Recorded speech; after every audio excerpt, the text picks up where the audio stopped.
name is TJ Maxico, and I'm here with the review of the RX-78 or RX-178 Gundam Mark II Titans version. This is the revived version of the RX-178 Gundam Mark II. Here is the new box art. I already went over the box in the unboxing video. Link in the description to check that out if I remember to do that. If not, I'll figure something out. Likely somebody will point it out to me, and then there will be. So first off, I'm going to get into some of the little gimmicks on these suits that I really enjoy. First off, let me just say that these weapons are amazing. I'm really liking the design of the guns, and its shield has this unique piece, either this or this, for connecting the shield, and that's one of my favorite things about this kit. There's a ton of them, but obviously some really cool stuff. You'll notice that I haven't put any of the decals on quite yet. Mostly because I wanted to do this video first before I got into Gundam markering heavily or anything. I will go momentarily to turn on a better light. Alright, now I think that worked. First off, I'm going to remove the head. Unfortunately, there's no easy way to do that, as it has one of the few problems with this kit is you can't remove the head without removing the whole neck piece, partially because of it's not one of the PC ones that we typically use for a kit, especially a Gundam. It's a piece, which honestly I'm not a big fan of, but most people are. If I can get this into focus. Alright, now that it's kind of in focus, you can see that these are just the stickers, 7 and 8 on the inside of the head, and come on, some slight Gundam markering under the eyes. It gives it this beautiful effect. You can choose to actually use one of the classic stickers for it. I went with this because I feel like it looks a little bit better, and I also Gundam markered ever so slightly these pieces and the mouth. Just a little bit of stuff on the head. As you can see, this looks pretty nice as a headpiece. Obviously, it's got some beautiful details that I'm excited to actually work with. Another one of the cool things about this kit that's pretty unique is the backpack is a separate piece entirely, which means if you want to display it without the backpack unit, you can, and it doesn't look bad at all. In fact, I may end up doing some sort of diorama with one of my armor stands that I have for Gundams to do that, and I may even order a new one just to show you guys kind of what those look like in the box, and show you why I personally like those a lot. I want to get into the weapons. First off, we have the headpiece, which I believe is the Vulcan Pod system. Obviously, this is one of the additional features for both of the Mark II variations, both the HGUC and the Titans. Not my favorite weapon by far, but I'm glad they included it. It's a nicer version of the than what we've seen in the past with these kinds of head equipment. I'm just not a huge fan of the way this looks on the actual kit itself. I feel like it's kind of a dumb gimmick for not a whole lot of payoff. If it was a separate head that was a little bit that had a different attachment system other than just these notches on the side of the head and these little pegs on the inside that don't even feel like they clip in very well, I'd have to say that's one of the bigger disappointments. I was hoping that would be a little bit of a better system. Next, we have the beam bazooka. Obviously, this is one of the things I personally am going to Gundam marker because of all these very, very small details. This is one of my favorite Gundam bazookas by far.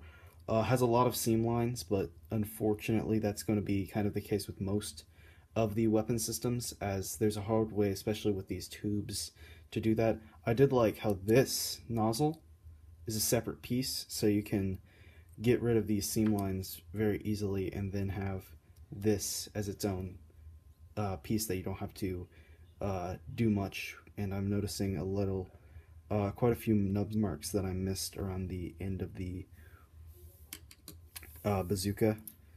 This clips in fairly nicely into the back, just by tilting it ever so slightly. That may, if you paint this specifically to give it maybe a gunmetal color, this is going to get scratched up very easily. So I'd reinforce that a little bit more, unless you're going to only display it with the bazooka in the back. Next, we have the shield with this unique connecting piece. Put that in backwards. Or no, I put that in the right way. It just has a little bit of a larger seam than I thought it did, and it just plugs in like normal. No? Hang on. No, it does, I did have it backwards. But it just plugs into the arm like normal, allowing you to display it like this. Personally, and this is just me with the way I like to display my shields, I like the look of the other version better, but that's just me. Honestly, you could display it without that. And the beam rifle is just the typical beam rifle from this era of the series during the events of the Zeta and Double Zeta, kind of a generalized beam cannon. And these are the beam sabers, pretty generalized, one singular notch in the back for hookup. I personally wish it was just a slide and peg, can't speak. But in the past, when stuff like that has happened, they tend to break fairly easily, so I'm not surprised they went with a system like this. The nub marks on these beam sabers are a pain to get out, and I'm actually a little bit disappointed on how thick those nubs were. But other than that, this is a pretty good kit. A few minor issues that are mostly stylistic choices that I'm not a huge fan of from the actual suit itself, that I feel like they were able to translate very well into the actual kit.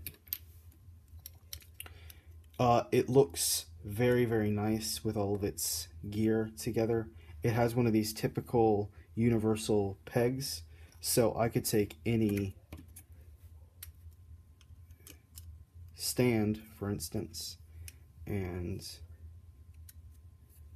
display it on any stand, from an action base to any of these other stands, and even some of the more obscure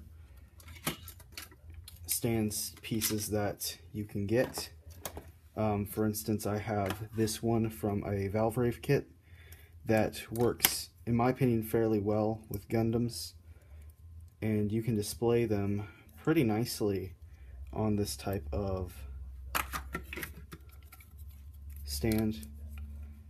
It's just a universal hole that every single kit uses, and most Bandai kits especially have that kind of universal feel to it. One last thing I want to go over is the amount of detail spent in the actual suit itself. You'll notice if it shows up, yeah, it's showing up fairly well on camera. It's got a lot of these little small details all over the kit, which some of them are going to be a little bit annoying in certain spots because of seam lines and pegs for the actual suit itself on the runners and the pieces. Some of the hands, I'm not a huge fan of the level of nubs on those. But overall, this is a pretty nice kit. Some nice articulation. This front skirt is one solid piece, but for most of my suits, especially Gundams that I already have plans for displaying, I tend to clip those in half. Specifically, this one I am planning on displaying. So that's the end of part 1. Not the longest video that I have by far, only around 9 minutes. But part 2, I'm going to be comparing this to the original RX-178 and RX-78 Revive for height and design comparisons. So stay tuned for that.